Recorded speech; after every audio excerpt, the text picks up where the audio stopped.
Salut tout le monde, aujourd'hui on se retrouve pour parler encore du Pélagonium, connu sous le nom de géranium.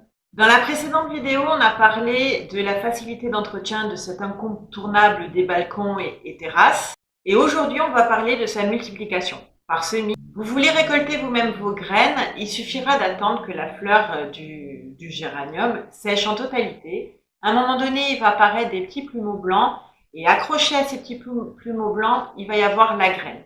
Par contre, il va falloir les laisser sécher et attendre l'année d'après pour les replanter. Le semis se fait en général au tout début du printemps pour que vous puissiez profiter de vos plantes l'été qui suit. C'est un semis très rapide et très facile, mais il va falloir le faire sous abri. Pour le coup, je suis allée en jardinerie acheter un sachet de graines variées. Les graines sont assez longues et fines et il faudra les repiquer à peu près 4 semaines après. Je viens remplir une terrine percée de terreau pour semis. C'est un terreau très fin et sans engrais. J'essaie de faire une surface plate que je vais venir tasser. Je viens vaporiser de l'eau sur la surface pour que les graines collent au substrat.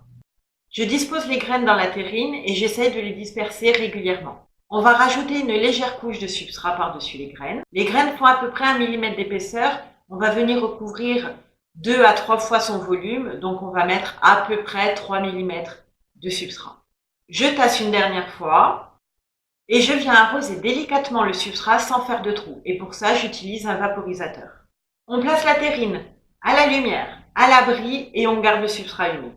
Donc voici ce que ça donne au bout de 5 jours. Et au bout de 11 jours. Et là, on est à peu près à 1 mois. Et maintenant que les plants sont bien en place, ça fait à peu près 1 mois, voire un petit peu plus, on va venir les repiquer individuellement dans des godets. Ou vous pouvez tout aussi bien les mettre déjà en terre, dans une jardinière. Vous pouvez déjà les mettre en place, il n'y a pas de problème. On est en mai, donc c'est bon. Pour ça, on va venir déraciner les plants un à un, très délicatement, en faisant attention à ne pas abîmer les racines. Et maintenant, je viens déraciner mes plants très délicatement. Bon, servez-vous de ce que vous avez sous la main. Moi, j'ai une petite fourche, c'est pas mal. Donc, je viens en dessous la plante, la retirer délicatement. Je vais chercher la racine jusqu'au fond, jusqu'à ce qu'elle vienne. Voici ce que ça donne.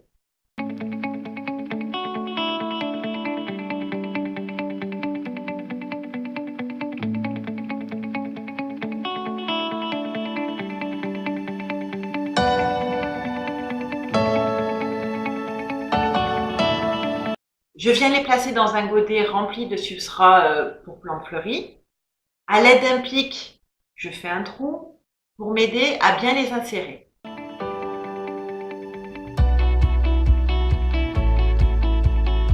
Et je reviens borner délicatement, je passe délicatement.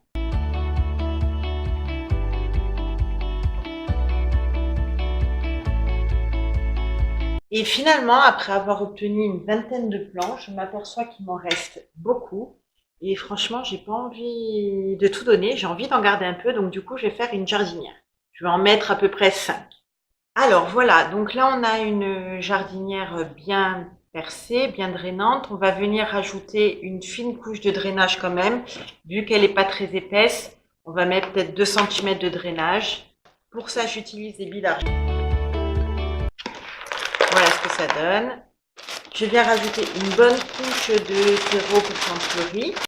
Donc une fois le substrat pour plantes fleuries ajouté, je viens bien tasser. J'ai laissé une couche assez haute pour pouvoir venir bien arroser. Et là, je vais mettre à peu près 5 plants. Donc j'en mets un bien au milieu.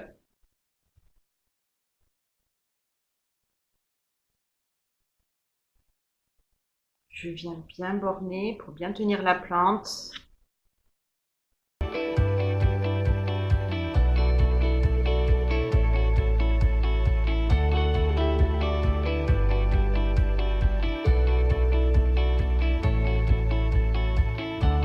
Donc voilà, ma jardinière et tous mes godets sont prêts. Donc maintenant, je vais leur apporter un très très bon arrosage, mais j'y vais vraiment délicatement pour pas faire tomber les plants.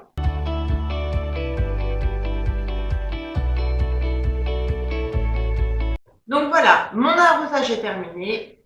Donc voilà, je vous ai parlé du semis. Vous avez vu l'évolution du semis, vous avez vu le repiquage, vous avez vu aussi la conception d'une jardinière. Donc rien de plus simple, une couche de drainage, du substrat pour plantes fleuries.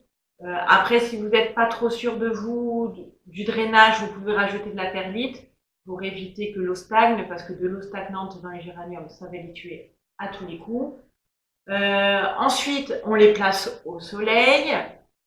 Ils vont vivre à l'ombre, mais ils seront beaucoup plus beaux au soleil. Ce sont des plantes de soleil. Ce sont des plantes méditerranéennes qui ont besoin de beaucoup de soleil. Donc ensuite, dans un mois, on va leur apporter de l'engrais parce que ce sont des plantes très gourmandes. Au niveau de l'arrosage, là, on y va assez régulièrement, assez copieusement. On va commencer à diminuer les arrosages d'ici 2 semaines peut-être, le temps qu'elles soient bien en place. Et après, on va y aller régulièrement, copieusement, mais on va attendre que le substrat sèche entre 2 arrosages. Donc voilà, d'un petit sachet de graines que j'ai acheté en jardinerie qui m'a coûté 2 ou 3 euros, je me retrouve avec 20 plants de géranium, plus une jardinière où j'en ai mis 5, sachant que j'ai pas tout mis, puisqu'il y en avait des tout petits et puis j'ai plus de place. Donc voilà, j'espère que mes informations ont été claires et que cette vidéo vous a plu. On se revoit à la prochaine. Bye!